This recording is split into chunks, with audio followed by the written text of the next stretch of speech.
राष्ट्रपति द्रौपदी मुर्मू पर अधीर रंजन चौधरी की अपमानजनक टिप्पणी पर हंगामे के बाद आज फिर से दोनों ही सदनों को स्थगित कर दिया गया।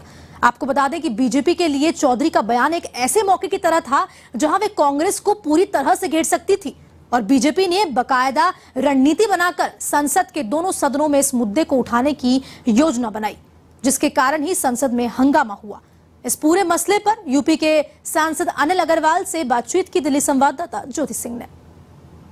हमारे साथ इस वक्त बात करने के लिए मौजूद है गाजियाबाद से सांसद अनिल अग्रवाल जी। अनिल जी, राज्यसभा लोकसभा आज फिर से स्थगित कर दी गई है 1 अगस्त के लिए, लेकिन ये जो राष्ट्रपति पर आपत्तिजनक टिप्पणी की गई है, इसे कैसे देख रहे हैं आप? देखिए, कांग्रेस की विकृत मानसिकता का सबूत है।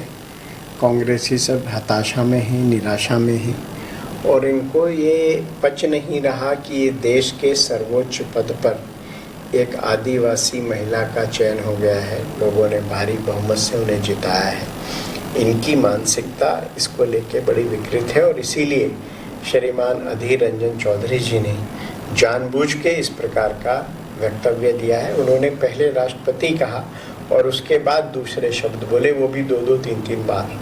तो आप समझ सकते हैं कि उनकी मानसिकता क्या है। उनको ये बिल्कुल भी नहीं डाइजेस्ट हो रहा है कि देश के सर्वोच्च पद पर देश की एक आदिवासी गरीब परिवार से आने वाली महिला आसीन हो गई है।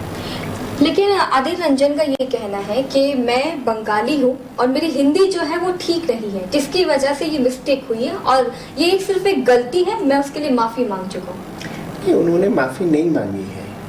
उन्होंने कल भी कहा कि मैं राष्ट्रपति महोदय से समय मांगूंगा और जाके माफी मांगूंगा। ये इतना बड़ा अपराध है कि इस पे अनकंडीशनल उनकी जो है अपॉलॉजी आनी चाहिए थी।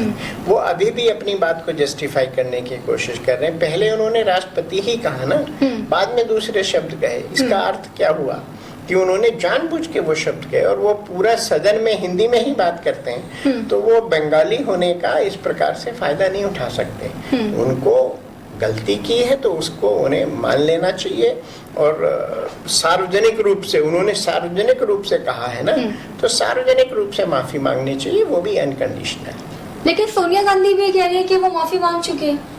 उनका खुद का स्टेटमेंट है कि मैं राष्ट्रपति महोदय से जाके इसमें माफी मांगूंगा। तो दोनों की बातों में कॉन्ट्रडिक्शन है ना। ये लोग माफी नहीं मांगना चाहते, इनकी मानसिकता नहीं है। लेकिन ये चूंकि फंस गए हैं, देश की जनता में इसके प्रति बहुत रिएक्शन है, इसलिए अपनी बात को तोड़ मरोड़ के जस्टिफाई करना चाहते हैं, जो कि देश की जनता इन्हें कभी माफ नहीं करेगी। अनिल जी, विपक्ष का ये कहना है कि राज्यसभा हो चाहे लोकसभा हो, दोनों ही सदनों के अंदर सिर्फ कार्रवाई जो होती है वो विपक्षी पार्टी के सांसदों के ऊपर होती है। कभी भी बीजेपी के सांसदों के ऊपर कार्रवाई नहीं की जाती। ये सब पार्शलिटी की जा रही है हम लोगों के साथ। मुझे एक भी इंसिडेंस बता दीजिए जिसमें बीजेपी के सांसद बैल में गए हों और उन्होंने इस प्रकार से प्ले कार्ड दिखाए हों या उन्होंने कागज फाड़ के आसन के ऊपर फेंके हों। एक भी मुझे इंसिडेंस बता दीजिए। इस प्रकार का इंसिडेंस कांग्रेस, टीएमसी, डीएमके के द्वारा किया गया है और माननीय सभापति ने, जो भी उस समय चेयर पे बैठे थे, वार्निंग दी है, कई बार इन्हें कहा है, लेकिन ये लोग सदन की कार्रवाई न केवल बाधित कर रहे थे, ऐसा कृत्य कर रहे थे जो कि सदन को किसी भी स्थिति में स्वीकार्य नहीं हो सकता। अब बीजेपी का अगला स्टेप क्या होगा? सदन के अंदर तो ये आवाज उठाई जा रही है, आगे का क्या?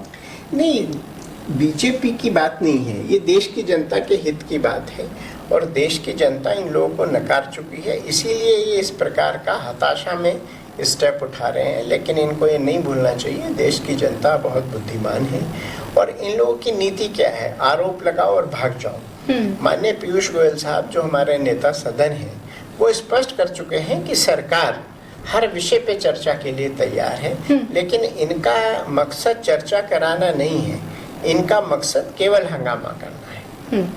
धन्यवाद हमसे बातचीत करने के लिए। तो ये थे हमारे साथ गाजियाबाद से सांसद अनिल अग्रवाल। कैमरा पर्सन रेहान के साथ ज्योति सिंह, A1 TV, दिल्ली।